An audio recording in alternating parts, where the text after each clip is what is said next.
Number 5. What is my number 5 question? Well, I mean, hello everyone, it is Melody and I am coming at you live from, you already know. This video is about things that have happened to me that would only happen to me in Korea. And there's so many of these, I thought that I would kind of make a series dedicated to them just to kind of give people a glimpse into the life of a foreigner here and what you can expect, good, bad, indifferent. Now, before I start the story, I want to go ahead and let you know a few things. These things that have happened to me, like I said, they're going to be good, bad, and different. So I guess we can label each one. This is going to be good. This is a beautiful story. I don't want to say you can expect something just like this to happen to you, but something along these lines. Like someone is going to be way kinder than necessary to you, and there's going to be no reason for them to do so. And I think that if you do come to Korea, if you do, honestly, if you do anything in life, like,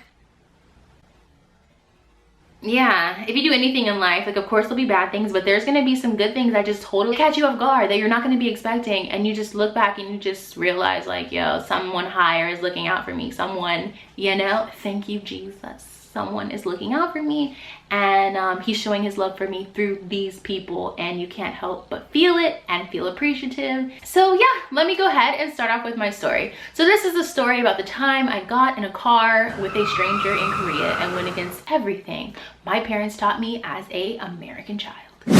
Now, for this story, we need to set the scene. Let's set the scene. This happened last year, July, late July of 2015. At this point, I had been in Korea around March, April, May, June, and July. So I've been in Korea around 5 months. I am still learning the swing of things. My homesickness levels are going down. My confidence levels and my ability to just do things is going up. Now, at this point, I worked at 2 schools. I had a main school that I was at 3 days a week, and I had a visiting school that I was at 2 days a week. At both of these schools, they have these things called 회식. I'm probably saying it wrong because my Korean sucks, but yes, a 회식, something like that. I will put the word written in Korean here. So yeah, we have these faculty dinners, and it looks good relational wise to go to these dinners, and also free food. Hello. So of course, whenever these dinners, you know, come up, I want to go to them. So we were having a faculty dinner at my main school, and this happened on a Thursday. And I remember this because the dinner was happening on a day that I was at my visiting school. Now, usually if the dinner is happening at the school that I'm at, I just go with my co-teacher, with another faculty member, and we will go to the restaurant together because they happen like right after school. But because I'm at my visiting school, I need to figure out a way to get to the restaurant and meet my co-teacher and the other teachers there. So my main co-teacher, she wrote down the restaurant name for me in my phone so I could just show a taxi driver. That's what I plan to do. But before I get into a taxi, I want to go home and drop my things off.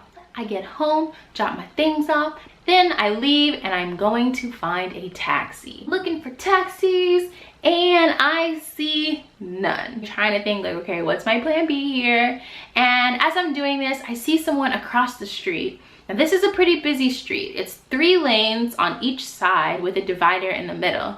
Now this lady, this older Korean woman, definitely over 55, she is just waving at me and smiling at me. And this honestly isn't anything strange, like to see someone waving at me or like trying to say hello to me that I don't necessarily know. That kind of happens all the time. So I wave back at her and I continue my search for this taxi. Now I still see no taxis, and I look back over at the lady, just kind of like glancing, you know, and she's waving at me, not like hello anymore. She's like waving at me like, come over here.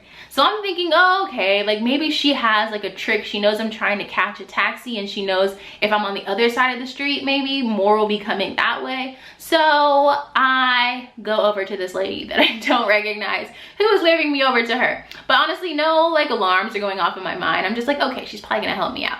Now, I cross the street, I get over there, and she's saying something to me in Korean, but I speak all of no Korean, so I have no idea what she's saying. And once I get over there, there's still no taxis, so I'm kind of still a little bit stressed, like what am I gonna do? And as I'm sitting there, like kind of looking at my phone, looking at the time, trying to figure out a game plan, she then proceeds to say, like with her gestures, follow me, follow me. So I follow her.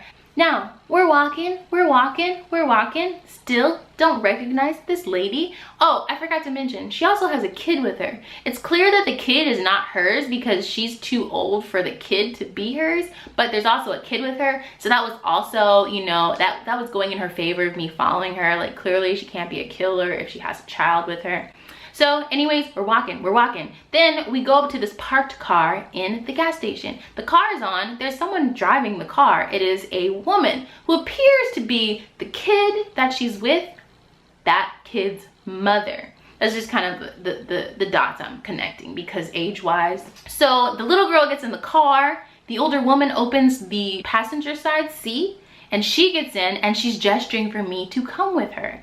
So I'm sitting there and I'm just like, am I gonna get into this car with this Korean woman that I do not know? Now, she's not giving me any vibes like off rip that she is stranger danger or creepy or has like terrible intentions. I'm feeling very, very warm vibes from her, the way she was waving me over, the way she was, you know, waving at me and interacting with me. It all felt very kind. So I decide that I am going to go against every American instinct I have to not get in the car with this stranger, and I'm going to get into this car and see what happens. So I get into the car, me and the little girl, we're sitting in the back seat. The younger but older Korean woman is driving, and then the lady who waved me over is in the passenger side seat. We're driving. She's trying to talk to me. Don't know what she's saying still. Maybe 10 minutes later, the car stops. I look up, we're at a restaurant.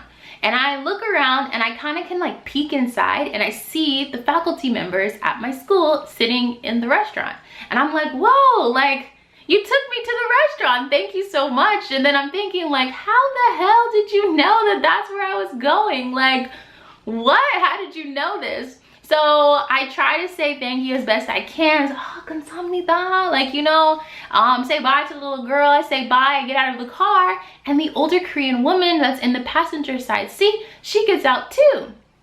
And then things are starting to click, like, okay, maybe she's a teacher I don't recognize. Maybe she's like a substitute teacher that like has seen me, because, you know, I stand out, and like once you see me once, you kind of can't forget who I am. So maybe I met her one time, something. And I walk inside, I see my co-teacher, and she waves me over. I sit down, we're talking. She's like, oh, how did you get here? And I point to the lady. She waves at me and I wave back at her, and I'm still just like, I have no idea who this woman is.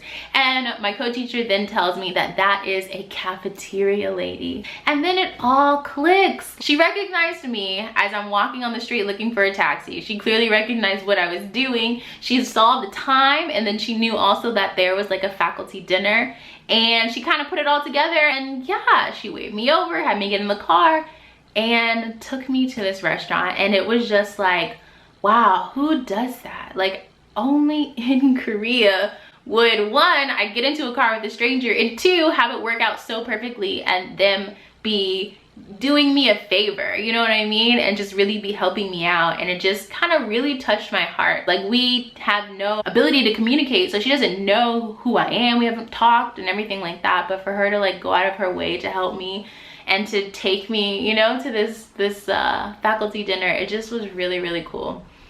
That's definitely a moment that I will always remember in Korea. Yeah, so that is my first story of the series, only in Korea.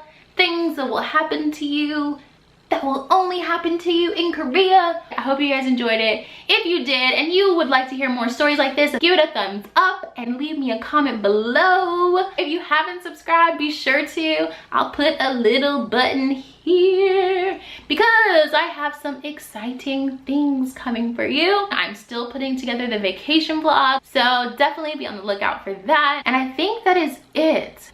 I hope that this video finds you in good spirits and leaves you in good spirits. And I will see you guys in my next video. Thank you so much for watching. I will see you guys later. 안녕히 계세요. Peace.